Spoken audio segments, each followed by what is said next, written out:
When you're playing the game of power, what's the one mistake that can just absolutely sink you? It's not a lack of skill or drive. It's accidentally making the person in charge feel threatened by you. And that really gets to the heart of it, doesn't it? This isn't about being weak, it's about being incredibly smart. Today, we're going to dive deep into Law 1 from Robert Greene's The 48 Laws of Power, a rule that is all about mastering the art of perception. All right, so let's get right into it. The first and maybe the most important law you need to know.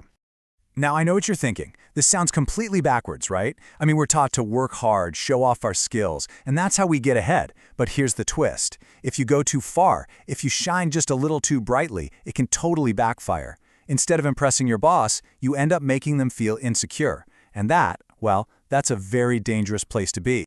So to see just how badly this can go wrong, I mean disastrously wrong, we've got to look at this one story. It's a classic cautionary tale about a man whose own brilliance literally led to his ruin. I mean, look at this timeline. It is just wow. One day, you're Nicolas Fouquet, the powerful finance minister to King Louis XIV. You feel like you're losing favor, so what do? You throw the party of a lifetime. The very next day, boom, you're arrested. And you spend the next 20 years of your life locked away. Just like that.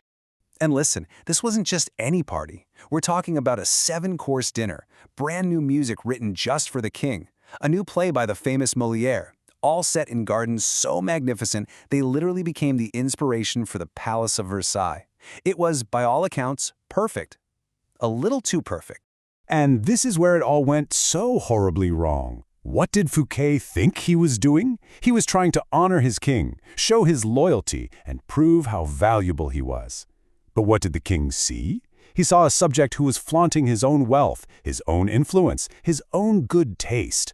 It made the king, the Sun King no less, feel insecure and upstaged in his own kingdom. Okay, so that's the textbook example of what not to do. Now, let's flip the script and look at someone who understood this law perfectly and played the game like a grandmaster. Let's contrast Fouquet's disaster with the astronomer Galileo Galilei. He makes a monumental discovery, the moons of Jupiter. But instead of just running around shouting, "Look how brilliant I am," he plays it with incredible finesse. He sees this not as a chance to promote himself, but to elevate his patrons, the incredibly powerful Medici family.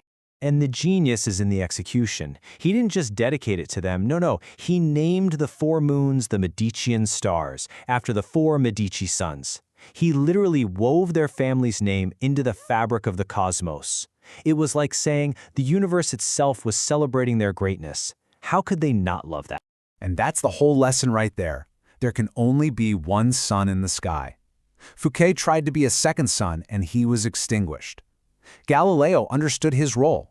He was a brilliant star, no doubt, but his job was to reflect the sun's light and make it look even brighter. The result for him? He was made the official court philosopher and mathematician with a full salary for life. Not a bad trade-off. So these stories are great, but they aren't just historical accidents. They work because they tap into some really deep, fundamental human psychology. Let's break down why this law is so powerful. First up, good old insecurity. Look, everyone has it.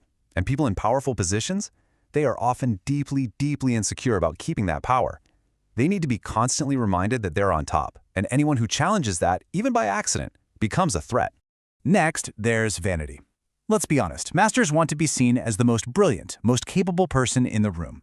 Your talents are fantastic as long as they serve the master and make them look good. The credit ultimately must flow upwards. And finally, it all boils down to ego. Power is, at its core, an ego game. When you outshine your master, you're not just making them look bad for a moment. You are poking a hole in their very sense of self. And that's an offense that people almost never forgive. All right, kings and astronomers from centuries ago. What does any of this have to do with you today, in your job, in your office? Well, it turns out, everything. So what does this look like in the real world? It's all about being subtle and strategic. You come up with a great idea, maybe you frame it as, building on that point you made earlier. You see your boss make a mistake? For goodness sake, don't correct them in a group meeting. Pull them aside later, and definitely ask for their advice. It shows you value their expertise, and it makes them feel like a mentor, not a rival. And let's be crystal clear here. This is not about playing dumb. It's not about hiding your skills. It's about mastering timing and tactical humility. It's about knowing when to show your cards and how to present them so that everyone wins. But, like any good rule in the game of power, there are always exceptions. There are specific times when outshining the master is actually the right move to make. So the big question is, should you follow this law blindly all the time? And the answer is a hard no. You have to be able to read the room. And this is where it gets really advanced because it all depends on the situation.